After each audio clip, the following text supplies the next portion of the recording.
बांग्लादेश में हिंदू होना डर बन गया। एक और रात, एक और हत्या, बाजार में बहा खून, सवालों में सुरक्षा।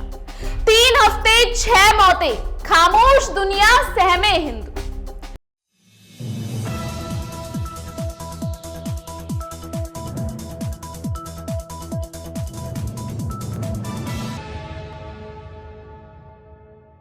जब रात का सन्नाटा अचानक चीखों में बदल जाए, जब एक दुकान बंद करते वक्त इंसान ये ना सोचे कि कल कमाई होगी या नहीं, बल्कि ये सोचे कि कल जिंदा भी रहेंगे या नहीं, तो समझ लीजिए हालात बेहद गंभीर हैं।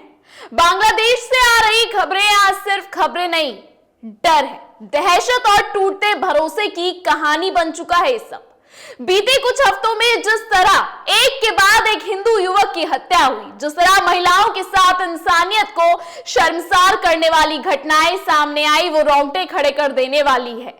एक नाम अभी लोगों के जहन में था, राणा प्रताप बैरागी, और उससे पहले कि सवालों के जवाब मिलते एक और नाम जुड़ गया, मौनी चक्रवर्ती। एक रात, एक बाजार, धारदार हथियार और खामोश होती एक जिंदगी। सवाल सिर्फ ये नहीं कि किसे मारा गया, सवाल यह है कि आखिर क्यों मारा गया। क्या किसी की पहचान उसकी सबसे बड़ी गलती बनती जा रही है? और क्या बांग्लादेश में हिंदू होना अब डर के साए में जीने की मजबूरी बन चुका है? आज की कहानी सिर्फ एक हत्या की नहीं, ये उस खौफ की कहानी है जो हर बंद होती दुकान, हर बुझते घर के दिए और हर सहमी हुई सांस में साफ महसूस किया जा सकता है। क्या पूरी खबर बताते हैं आपको विस्तार से। नमस्कार, स्वागत है आप सबका एनबीसी भारत पर। मैं हूं आपके साथ तनीषा भारद्वाज। इससे पहले मैं आपको पूरा एक्सप्लेनर बताऊं, आपसे एक रिक्वेस्ट रहेगी कि एनबीसी भारत को सब्सक्राइब जरूर करें। अगर आपको वीडियो पसंद आई तो लाइक, शेयर, सब्सक्राइब भी जरूर करें। बांग्लादेश में बीते कुछ समय से हिंदू समुदाय के खिलाफ हिंसा की घटनाएं लगातार सामने आ रही हैं। ताजा मामला नरसिंहदी जिले के पोलाश उपजिला के चौसीदूर बाजार का है, जहां 5 जनवरी 2026 की रात करीब 10 बजे एक हिंदू दुकानदार मौनी चक्रवर्ती पर धार हथियारों से हमला किया गया। मौनी को गंभीर हालत में छोड़ दिया गया और बाद में उनकी मौत हो गई। मौनी मदन चक्रवर्ती के सबसे बड़े बेटे थे और परिवार की जिम्मेदारी उन्हीं पर थी। इस घटना से कुछ ही घंटे पहले राणा प्रताप बैरागी नाम के एक हिंदू युवक की हत्या की खबर सामने आई थी। लगातार हो रही इन वारदातों ने यह सवाल खड़ा कर दिया कि आखिर एक के बाद एक हिंदू युवकों को निशाना क्यों बनाया जा रहा है। बीते 3 हफ्तों में यह छठी घटना बताई जा रही है जिसमें किसी हिंदू युवक की जान गई है।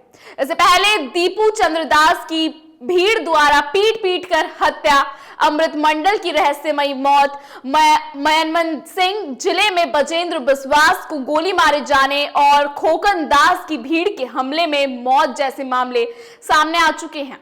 इन सभी घटनाओं में एक बात समान है, डर और असुरक्षा का माहौल। सिर्फ पुरुष ही नहीं, महिलाएं भी इस हिंसा से अछूती नहीं है। जेंधा जिले के कालीगंज इलाके से एक बेहद शर्मनाक मामला सामने आया है, जहां एक 40 वर्षीय हिंदू विधवा महिला के साथ दरिंदगी की गई। आरोप है कि महिला के साथ पहले बलात्कार किया गया, फिर उसे पेड़ से बांधकर पीटा गया, उसके बाल काट दिए गए और इस पूरी घटना का वीडियो बनाकर सोशल मीडिया पर डाल दिया गया। यह घटना सिर्फ एक महिला पर हमला नहीं थी, बल्कि इंसानियत पर चोट थी। महिला को बेहोशी की हालत में अस्पताल पहुंचाया गया और बाद में उसने आरोपियों के खिलाफ शिकायत दर्ज कराई। अब सवाल यह है कि ऐसा क्यों हो रहा है?